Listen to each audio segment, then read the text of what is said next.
The arena floor gleamed under harsh lights as Commander Vera of the Talaxian Empire strode into the combat circle. Her azure skin rippled with bio-enhanced muscle, each movement precise and deadly.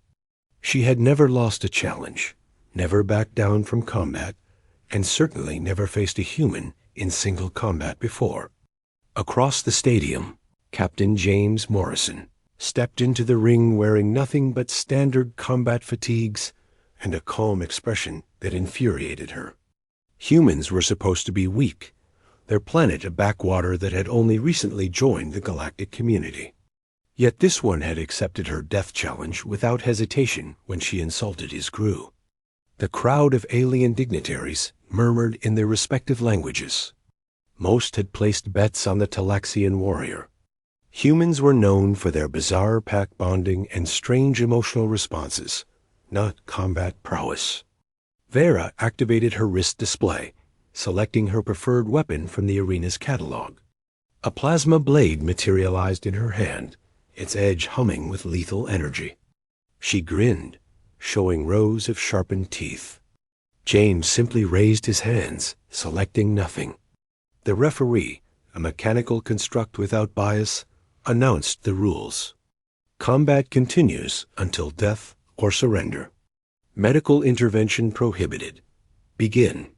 Vera lunged forward with speed that would have bisected most species. Her blade carved through the space where James had stood a microsecond earlier. He had moved, not with enhanced augmentation or genetic modification, but with pure reaction time that seemed impossible. She spun, slashing horizontally.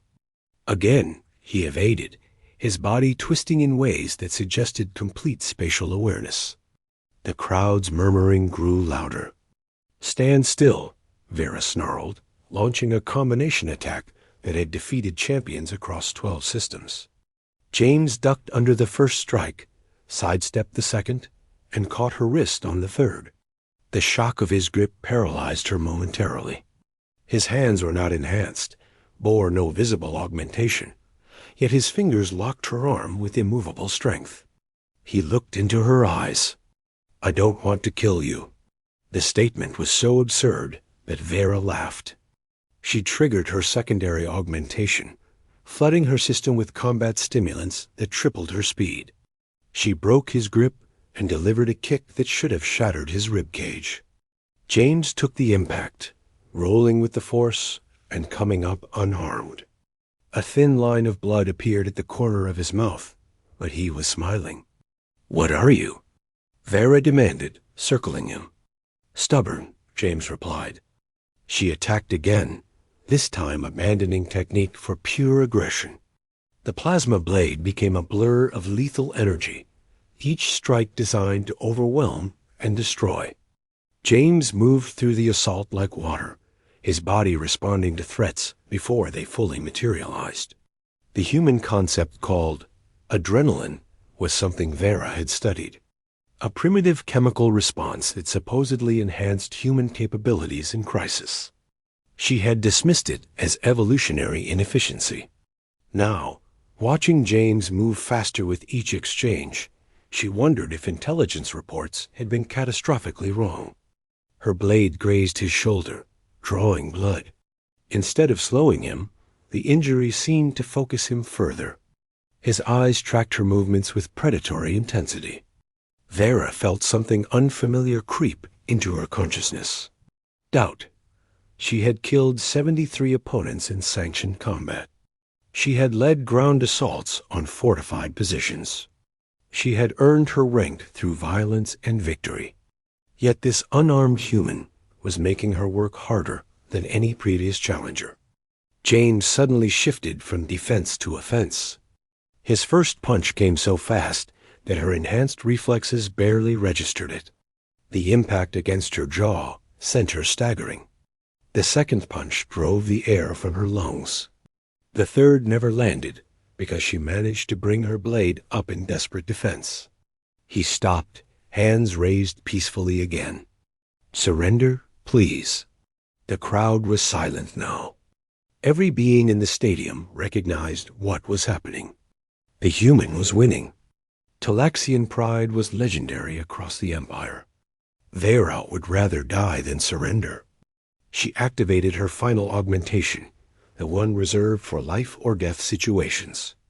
Her muscles swelled, her vision sharpened to predatory clarity, and her blade began moving at speeds that created afterimages. James met her charge head-on.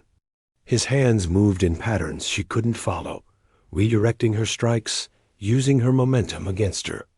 They exchanged blows in a dance of violence that had the crowd on their feet. Then she made a mistake, overextended on a thrust. James stepped inside her guard, his hand closing around her wrist once more. This time he twisted, not hard enough to break bone, but with perfect leverage. The plasma blade clattered to the ground. Before she could react, he had her in a hold that immobilized her completely. His arm around her neck, not choking but controlling. His body pressed against hers from behind, every muscle tensed to counter any escape attempt. "Yield," he whispered in her ear. Vera struggled, but her augmentations were useless against technique this precise. Every movement she made only tightened his control. For the first time in her adult life, she was completely helpless. The referee's mechanical voice echoed through the arena. "Commander Vera, do you surrender?" She should have said yes. Protocol demanded it. Survival required it. But Talaxian warriors did not surrender. Then James did something that broke her completely. He loosened his grip slightly, giving her the chance to escape or continue fighting. It was mercy, freely offered, from a position of total dominance. Tears formed in her eyes, a physiological response she had never experienced in combat. "I surrender," she whispered. The arena erupted in chaos. Aliens shouted in disbelief, credits exchanged hands, and the referee declared James the victor. James released her immediately, stepping back and offering his hand to help her up. Vera stared at the gesture, confused by the courtesy. She took his hand. The medical bay was quiet. Vera sat on the examination table while a medic treated her minor injuries. James sat across from her, his own wounds already bandaged. "Why didn't you kill me?" she asked finally. James looked up from the datapad he had been reading. "Why would I? I challenged you to death combat. I tried to kill you. Your species' reputation suggested you would respond with overwhelming force." He smiled, and she noticed for the first time how warm the expression was. Humanity learned a long time ago that killing someone doesn't prove you're stronger. It just proves you're willing to kill. Vera processed this. Then why accept the challenge? "You insulted my crew. They're my family." I had to answer that. He leaned forward, his expression serious. But answering an insult doesn't require taking a life. It just requires proving a point. She felt something shift in her understanding. The intelligence reports about humans were not wrong. They were incomplete. They focused on human warfare capabilities, their pack bonding, their emotional volatility. They missed the nuance. "I have never been defeated," Vera said quietly. "First time for everything. In Talaxian culture, I am now dishonored. I should request ritual termination." James stood abruptly. No, the force in that single word surprised her. "You fought with honor," James continued. "You were skilled, determined, and brave. Losing one fight doesn't erase that. It just means you met someone better today. Tomorrow, you might be better than me." Vera studied him, this strange human who had defeated her in combat, and refused to acknowledge it as her destruction. "Your culture is confusing. Tell me about it." "We confuse ourselves most of the time." She laughed, another unfamiliar response. The sound was rusty, unpracticed. Over the following hours, they talked. Vera learned about human philosophy, their contradictory nature, their capacity for both terrible violence and unexpected compassion. James learned about Talaxian warrior culture, the pressure of maintaining perfection, the loneliness of always winning. When the conversation turned personal, Vera found herself admitting things she had never told anyone.